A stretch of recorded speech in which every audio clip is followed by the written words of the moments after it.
উত্তরপ্রদেশের হাতরাসে ধর্মীয় অনুষ্ঠানে পদদলিত হয়ে ১২১ জন নিহতের ঘটনার পর ভারত জুড়ে তুমুল আলোচনায় ভোলে বাবা। পলাতক স্বঘোষিত এই গুরুকে ভক্তরা বাবা নারায়ণ বলেও ডাকেন, যার আসল নাম সুরাজ পাল। আর এই সুরাজ পাল ওরফে নারায়ণ ওরফে ভোলে বাবাকে ধরতে হন্যে হয়ে খুঁজছে দেশটির পুলিশ। আলোচিত ভোলে বাবার অলৌকিক ক্ষমতার কথা জানাবো আমি নয়ন মুরাদ। জানাবো ভোলে বাবার বিতর্কিত অতীত। শুরুতেই দেখে আসি কি ঘটেছিল ওই দিনের ধর্মীয় অনুষ্ঠানে। ভারতের উত্তরপ্রদেশের হাতরাসে গত মঙ্গলবার এক ধর্মীয় অনুষ্ঠানে লাখো ভক্ত জড়ো হয়েছিলেন। ভক্তদের উদ্দেশ্যে আবেগী ধর্মীয় বক্তব্য রাখেন ভোলে বাবা। বক্তব্য শেষে চলে যাওয়ার সময় ভক্তরা তার পায়ের ধুলো নেওয়ার জন্য তাড়াহুড়ো শুরু করে। অতিরিক্ত ভিড়ের কারণে পরিস্থিতি নিয়ন্ত্রণের বাহিরে চলে যায়। এক পর্যায়ে ঘটে হৃদয় বিদারক ও মর্মান্তিক এক দুর্ঘটনা। পায়ের নিচে চাপা পড়ে মারা যান অন্তত ১২১ জন। এদের বেশিরভাগই নারী ও শিশু। ভোলে বাবার ভক্তদের বিশ্বাস, তার পদধূলি নিয়ে তা গায়ে মাখলেই মানুষের সব ধরনের অসুস্থতা দূর হয়ে যায়।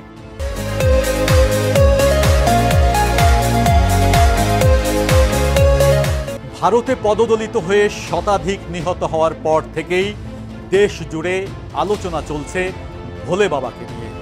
অনেকে সব দায় চাপাচ্ছেন তার উপর, তবে প্রাণহানির ঘটনায় কোনো দায় নিচ্ছেন না এই ভোলে বাবা।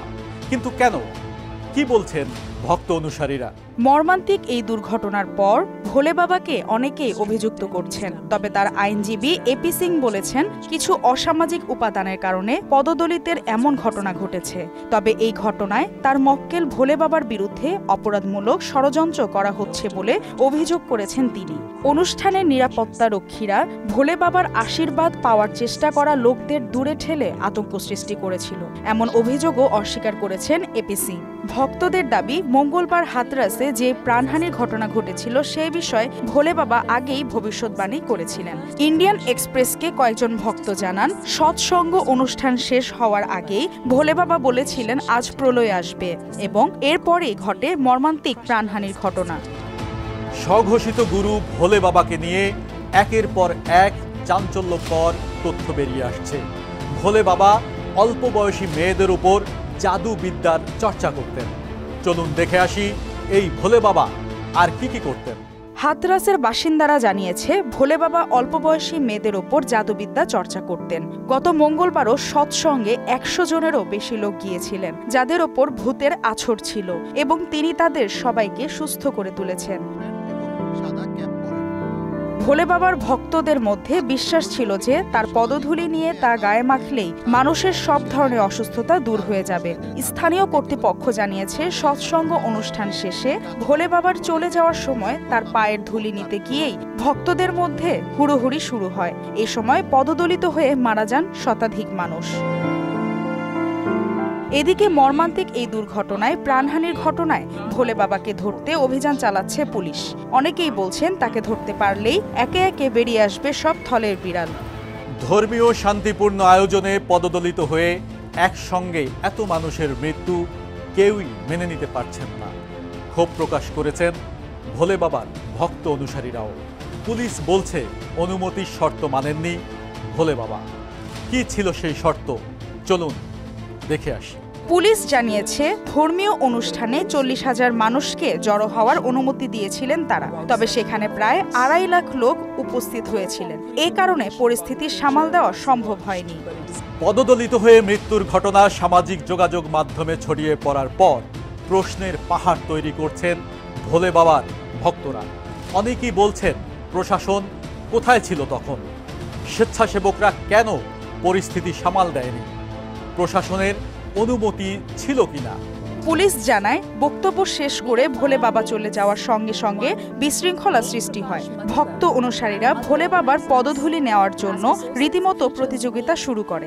এ সময় হুড়োহুড়ি আর ধাক্কাধাক্কিতে পায়ের নিচে চাপা পড়ে মারা যান শতাধিক, যাদের মধ্যে বেশিরভাগই নারী ও শিশু। ২৩ বছর আগে আগ্রায় গ্রেফতার হয়েছিলেন সুরাজ পাল ওরফে ভোলে বাবা। তার বিরুদ্ধে অভিযোগ ছিল তিনি মৃত এক শিশুকে জীবিত করার দাবি করেছিলেন। কে এই অলৌকিক শক্তিধর ভোলে বাবা?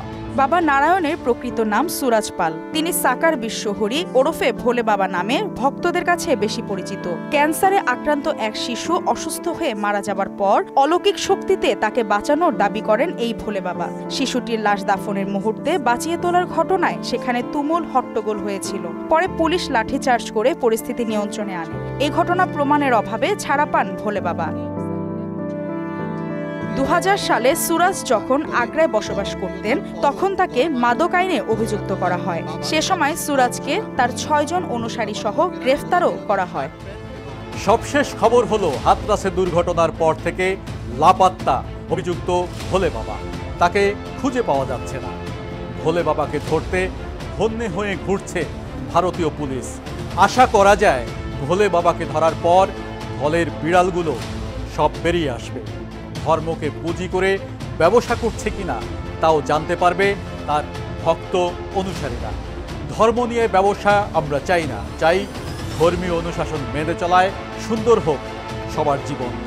সবাই ভালো থাকবেন, সুস্থ থাকবেন, আর অবশ্যই মোহনা টেলিভিশনের সঙ্গে থাকবেন।